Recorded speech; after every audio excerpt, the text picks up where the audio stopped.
Good day. It's nice to understand things, I think it's in people's nature to understand, trying to understand. When it comes to the lefties, there are some things that are very, very hard to understand. And I came to this point some time ago where I stopped bothering about it. I just realized and accepted it. This I cannot understand. And one thing is the Communist Party that we have in Sweden. They don't call themselves communists anymore. They call themselves the left. And there are some weird stuff going on. One thing is that they are very anxious about this issue of Islam and girls being forced to cover themselves in school, girls being forced to marry, these things. Now, the left, the communists, they claim that they are a feminist party. So they fight for the rights of women. Yeah. But this they will not touch. So this is of course weird. There's no logic. And you just don't understand it. You see? Well, I understand how they think. They think about minorities and oppression and stuff. But I don't understand how they work themselves around this problem with women being treated as poorly as they are in this Islam culture. And then once in a while they get some decent person coming along, and this happened actually with the communists here in Sweden. Her name was Amineh Kakabaveh. She became a member a long time ago, and now she's a member of the parliament for the Communist Party. And she's quite sane.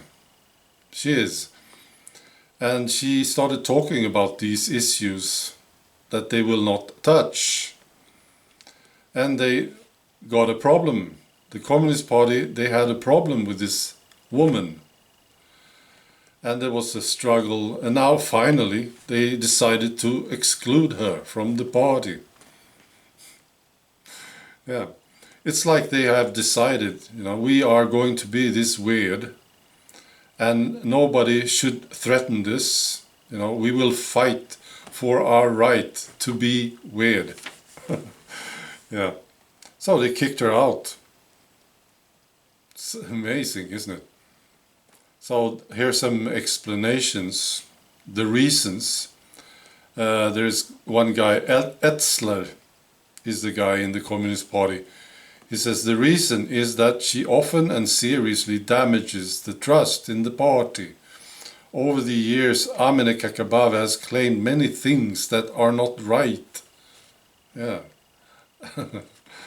Maybe she has. Maybe there are some other guys in the Communist Party who has claimed things that are not right. I would think so. He says she should have stated that an Islamic caliphate had been established in Swedish suburbs. So you can't say this, of course not. So they decided to kick her out. And she commented on it. She said, I honestly do not know why the struggle for all women's equal value is so sensitive to the left party. They are anxious to talk about veil on children and anxious to talk about Islam. Yeah, they want to remain weird. That's my conclusion. Anyone sane coming into the party will be kicked out. Yesterday I made a video about Sweden, and there was some great comments and some good questions from you guys. And I started to think about the future of Sweden. Again, I've been thinking about this, of course, for a long time, and I talked about it. And will Sweden be saved, or do we have a chance? Is it too late? Good, valid questions. And I do think it is too late. It is to save the old Sweden, as you might call it. Yeah, the old Sweden, the old culture, will not be saved for Sweden, that is. Now the thing is, the people that represent this old Swedish culture, of course these people still exist. They didn't vanish, no. Some of them left Sweden, of course, but there's very, very few of them. So there's a lot of people in Sweden still that like this old Swedish culture. That has been working very well, by the way. Yeah. So of course these people will still be here. It's just that there is a new Sweden also. You see what I mean? So we see this already. There are sort of like two different Sweden now. The old Sweden and there's the new Sweden. And they coexist on the same landmass. Yeah. So my theory is that Sweden is going to be divided at some point. Maybe not with the border and maybe not with the war, you know. But we see it. I see it already. We're sort of losing parts of Sweden. We've lost them already. These are some of the suburbs of the major cities, some smaller cities as well. And then you have the countryside, which is a totally different thing. Yeah. And that's what's going to happen, I think.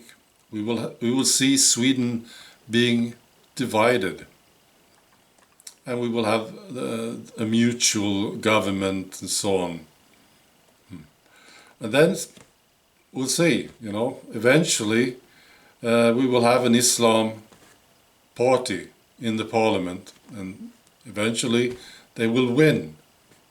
Yeah. And then I don't know what's going to happen.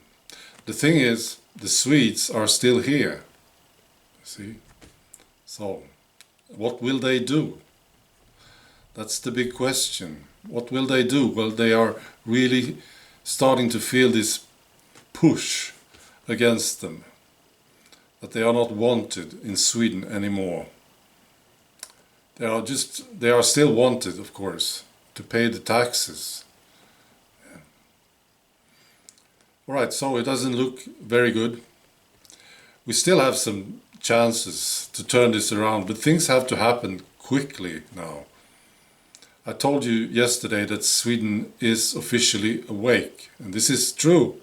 Yes. And now there's work to be done. We have to start deporting people. Yeah. And to start off, the first thing you should deport are the criminals. Those who came here who became criminals. The families that became criminals. Yeah. Those who lied about their identities when they came here. Anyone who's committing a crime, you should send them away. That's the first thing that needs to happen. And of course, we need a government who will make this possible. So we understand there's a lot of work to be done. But Sweden is awake. Sweden is now aware of the situation. Yeah, that's what I claim, and I'm sure about this. All right. That's all. Bye.